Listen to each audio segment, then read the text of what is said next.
Hi అండి, welcome back to our channel. So ఈరోజు అయితే చిక్కుడుకాయ చేసి చూపిస్తున్నాను నా స్టైల్లో. ఓకేనా, చాలా ఈజీగా అండ్ సింపుల్గా. సో చిక్కుడుకాయ అలాగే ఒక బంగాళాదుంప అయితే యాడ్ చేశాను. ఇప్పుడు ఇందులో వాటర్ యాడ్ చేసి పక్కన పెట్టేసుకుందాం. నెక్స్ట్ వచ్చేసి నేను కుక్కర్ తీసుకున్నానండి. కుక్కర్లో చేస్తున్నాను. కుక్కర్లో అయితే చాలా తొందరగా రెసిపీ అయిపోతుంది అనమాట.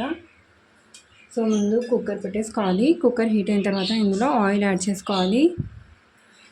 ఓకే అండి, సో ఇక్కడ ఒక 2 టేబుల్ స్పూన్స్ వరకు అయితే ఆయిల్ యాడ్ చేసుకున్నాను. ఆయిల్ హీట్ అయిన తర్వాత ఇందులో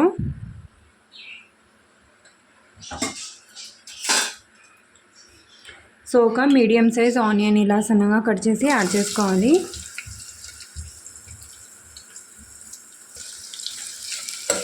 ఇప్పుడు ఒక 2-3 మినిట్స్ బాగా ఫ్రై చేసుకోవాలి. సో ఇలా కొద్దిగా ఫ్రై అయిన తర్వాత ఇందులో పసుపు యాడ్ చేసుకోవాలి, ఒక 1/2 టీ స్పూన్ వరకు. ఇప్పుడు ఆనియన్స్ మంచి గోల్డెన్ బ్రౌన్ కలర్లో వచ్చేంత వరకు ఫ్రై చేసుకోవాలి. ఓకే అండి, సో ఆనియన్స్ ఇలా కొద్దిగా గోల్డెన్ బ్రౌన్ కలర్లో వచ్చిన తర్వాత ఇందులో ఒక 2 టేబుల్ స్పూన్స్ వరకు అల్లం వెల్లుల్లి పేస్ట్ యాడ్ చేసుకొని పచ్చి వాసన పోయేంత వరకు బాగా ఫ్రై చేసుకోవాలి.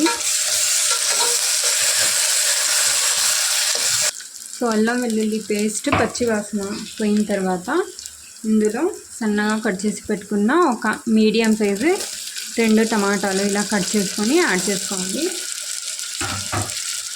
ఇప్పుడు టమాటాలు బాగా సాఫ్ట్గా అయ్యేంత వరకు కుక్ చేసుకోవాలి. సో కొన్ని టమాటాలు చాలా గట్టిగా ఉంటాయి కదండి, అవి సాఫ్ట్ అవ్వడానికి టైం పడుతుంది. అలాగే కింద మాడిపోతూ కూడా ఉంటుంది. అందుకని ఒక స్మాల్ టిప్ అండి. సో ఇలా గట్టిగా ఉన్నప్పుడు టమాటాలు కొద్దిగా ఒక 2 టేబుల్ స్పూన్ల వరకు వాటర్ యాడ్ చేసుకొని కుక్ చేసుకుంటే ఇవి చాలా తొందరగా అన్నీ మాడిపోకుండా సాఫ్ట్గా మగ్గిపోతాయి. ఓకే అండి, సో టమాటాలు బాగా సాఫ్ట్గా కుక్ అయిపోయాయి కదా.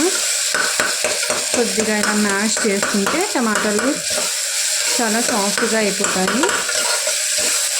ఇప్పుడు ఇందులో మనం ఆల్రెడీ వాటర్ వేసి పెట్టుకున్న చిక్కుడుకాయలు అలాగే ఆలు, ఒక బంగాళాదుంప కూడా యాడ్ చేశానని చెప్పాను కదా, అవి యాడ్ చేసుకోవాలి. ఓకే అండి, సో అన్నీ ఇలా యాడ్ చేసుకున్న తర్వాత ఇందులోనే రుచికి సరిపడినంత ఉప్పు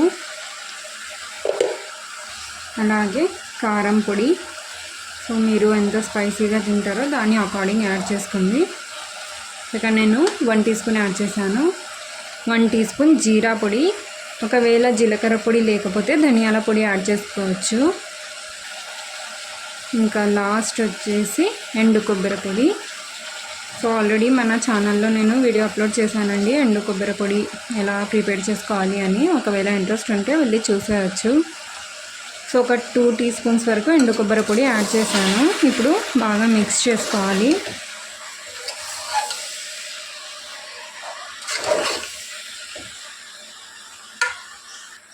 సో జీలకర్ర పొడి యాడ్ చేసాం కాబట్టి స్మెల్ అయితే చాలా బాగుందండి. ఇప్పుడు ఇందులో వాటర్ చూసి వాటర్ యాడ్ చేసుకోవాలి. సో ఇక్కడ 1 గ్లాస్ వాటర్ అయితే యాడ్ చేశాను. ఓకే అండి, సో 1 గ్లాస్ వాటర్ అయితే యాడ్ చేశాను. ఇప్పుడు ఒకసారి బాగా మిక్స్ చేసుకొని లిడ్ పెట్టేయాలి. ఒక 2-3 విజిల్స్ వస్తే సరిపోతుంది. ఓకే అండి, సో ఆఫ్టర్ 3 విజిల్స్ తర్వాత చూపిస్తున్నాను.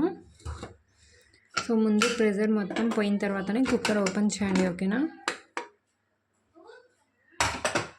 సో చూసారు కదా, మన చిక్కుడుకాయ పొటాటో కర్రీ అయితే రెడీ అయిపోయింది. చపాతీలో చాలా టేస్టీగా ఉంటుందండి.